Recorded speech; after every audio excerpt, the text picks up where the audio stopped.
on, guys? Trucker J back. I know it's been a little while since I've done a video, so I'd pop in and do one. It's been very busy, irritating last couple of weeks, needless to say. That's why I haven't done any videos, because I'm just frustrated with a lot of stuff. It's Friday night, about 8 p.m. Actually about 8:30, because I didn't get out until later. Heading to Illinois. Normally go to Atlanta. Hooked up to the trailer I was supposed to take, and just waiting for the paperwork to print out. Then I got a phone call saying that they are switching me to this run. So I'm going to take it to a pilot that's over there in Illinois, drop it off, meet up with another driver, take his trailer, and he's going to take mine. And then head on back here to Nashville.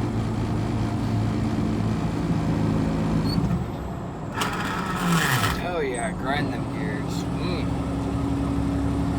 So, not a whole lot different stuff has been going on. It's still the same thing. You know, coming in at 7 o'clock, not getting out of here until 8 or 8:30, waiting for my paperwork to get in. Not getting paid for that time, of course. You only get paid if you are actually driving on the route that you're going or working the docks.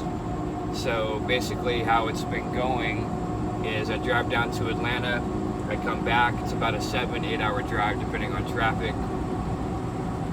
Go down there, a lot of times I have to wait for an hour or so before my trailer's ready, hook up to it, come back. That hour waiting again is not paid for. I come back here, most of the times I have a relay load, which means it's not actually going here to Nashville, it's going somewhere else, so I put it in the yard.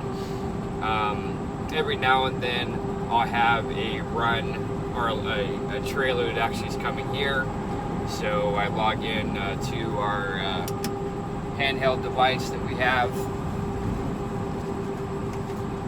It's like this, which is also like our ELD, and put it in the dock, get out the truck, find a forklift if there's one available that's not completely dead, log into the forklift, and then start unloading my trailer. Once I'm done with my trailer, then I help everybody else unload all of their trailers. So typically get to Atlanta about 12 o'clock, 1 a.m., and then I make it back here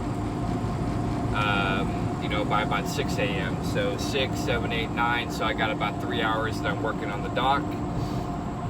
If there isn't a forklift available or plugged in, you don't get paid. So trying to find a workaround around that.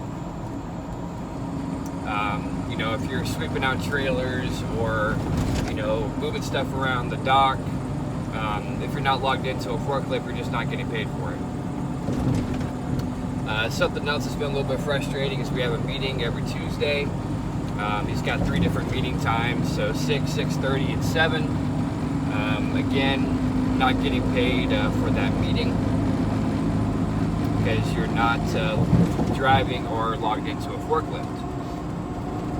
So basically what I'm trying to say is that there is a lot of hours that I am quote-unquote required to be here that you're just not getting paid for.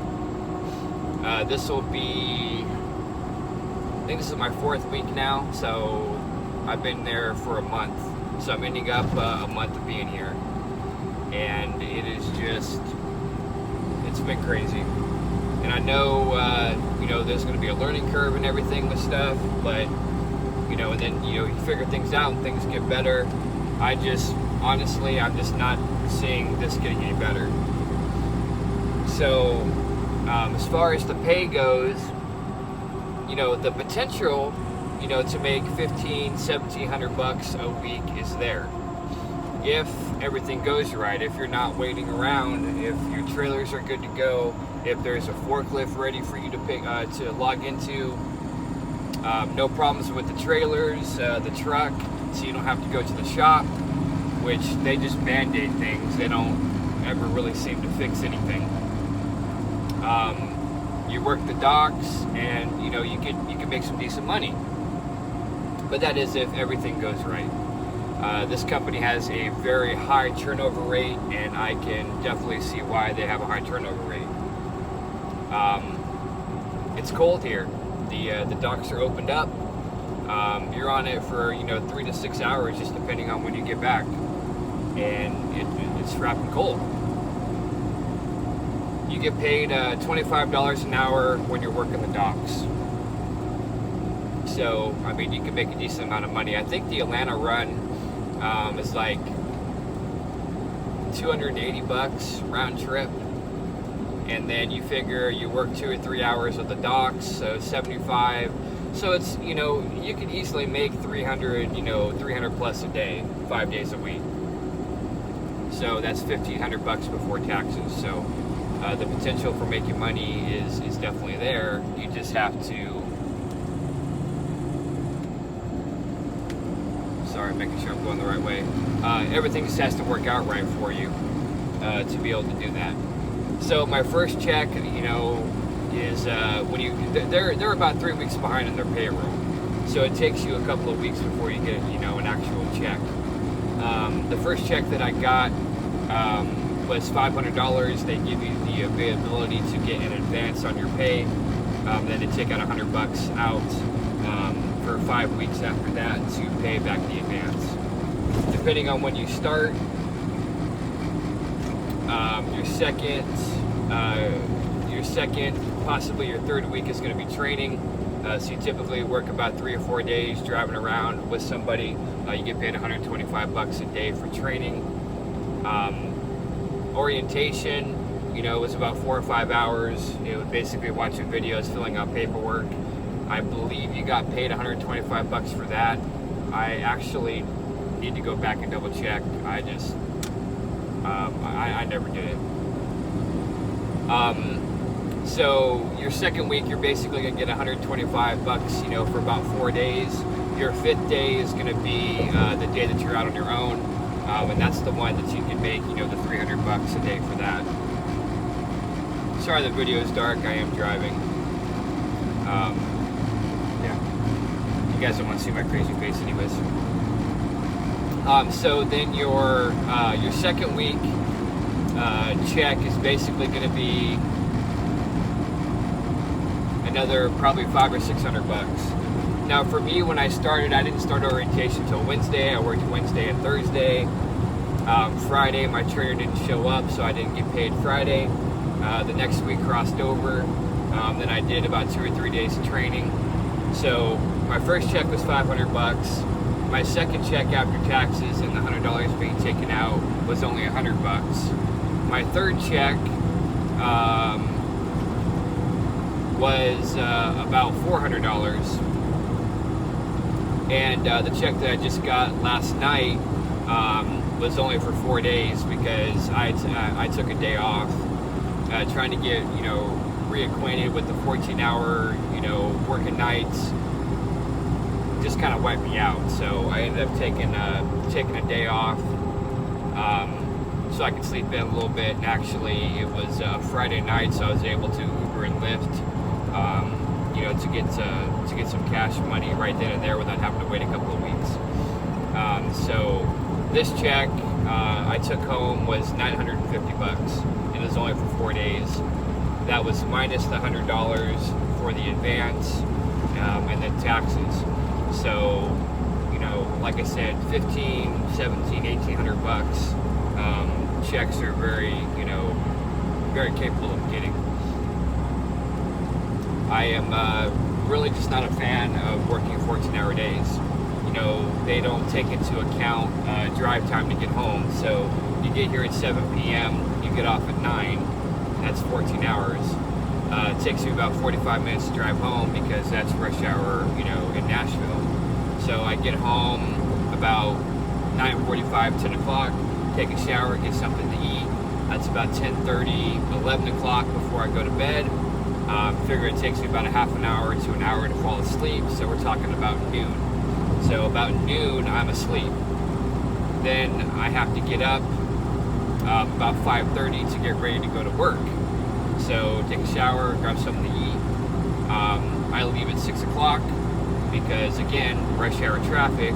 If there's accidents or anything, make sure that I get to work on time because I got to be there at 7. So basically, I'm sleeping from like 12 to 5 p.m. So 5 hours. 6 hours if I'm lucky to sleep a day. That's it. Then I have to go back to work. So it's really just kind of, kicking my rear end. And then, working nights, your body is just naturally wanting to sleep because the sun's not out. So you're fighting with that too. So needless to say, at the end of the day, I'm beat, I'm wore out, I'm tired. End of the week, I'm about dead.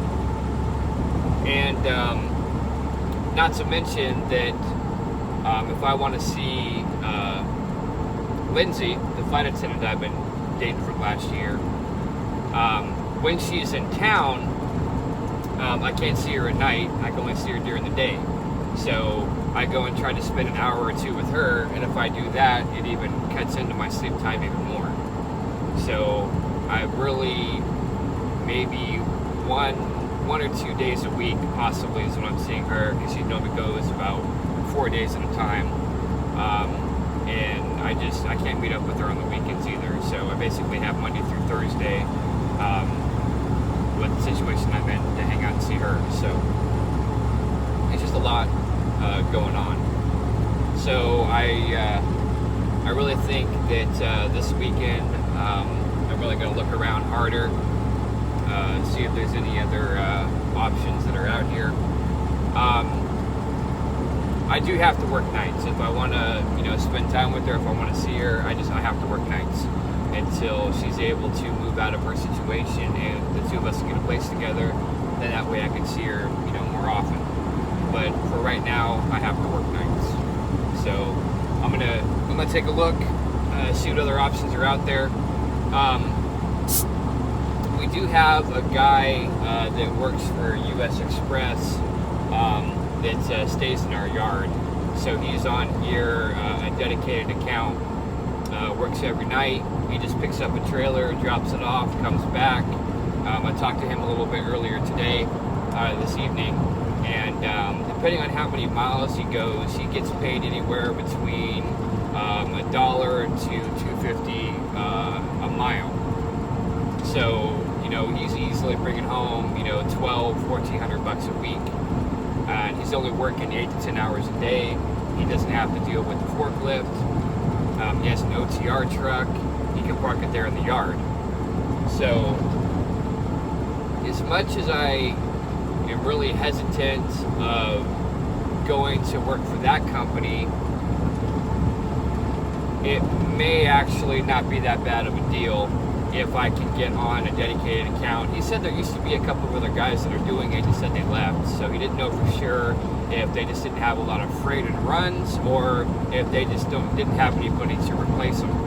So actually, if I could get on that, would work out really well for me. I don't have to deal with a lot of the BS. I can leave the truck parked right there. The apartment that I'm going to be moving into in March is only like 7 miles down the road.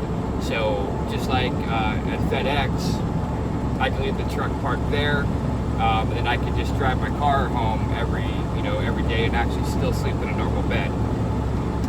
And actually, if something happened or a backup, I could always crash in the OTR truck.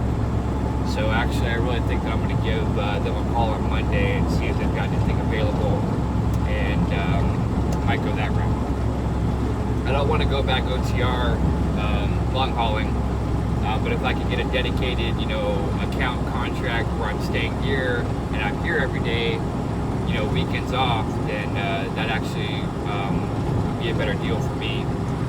I don't have to work so much, and I'd be getting paid about $1,200 to $1,400 a week, which is going to be pretty comparable to what I'm getting now, seeing how there's a lot of time where I'm sitting around not getting paid because, you know, I'm waiting to get loaded, unloaded, waiting for paperwork, meetings, or waiting for a forklift to become available. So kind of the same issues that I'm having with being OTR as far as waiting to be loaded, unloaded, paperwork. I'm just not really having to deal so much with trying to find a load somewhere because they have enough loads that are going out. So that's kind of what's been going on in my brain this last week. I know I'm kind of just rambling on, but I do appreciate you guys checking out my videos, and if and when I do decide to leave this company, I will definitely do a extensive breakdown over everything and let you guys know what's going on, or any other, you know, viewers that will watch my videos, because I'll tag the company in the main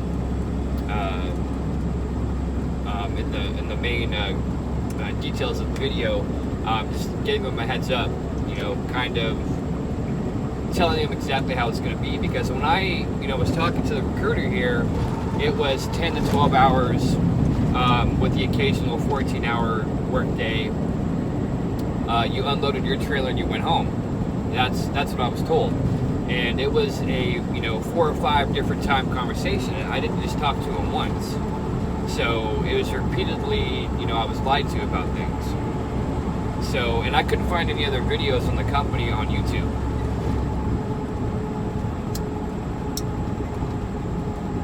So I didn't really know what I was, you know, walking into. I didn't really have the, you know, the definite for sure things, because I couldn't find any videos. So I always try to give, you know, my viewers accurate information, explaining everything, so they have a heads up and they know what's going on, so they don't kind of walk into, you know, a crap storm. Now, you know, if working 14-hour days for you isn't a problem, if you don't mind the cold, you know, if you can run off 5 or 6 hours of sleep a day, then by all means, you know, go for it. Just me personally, it's not something that I want to continue to do for a long time.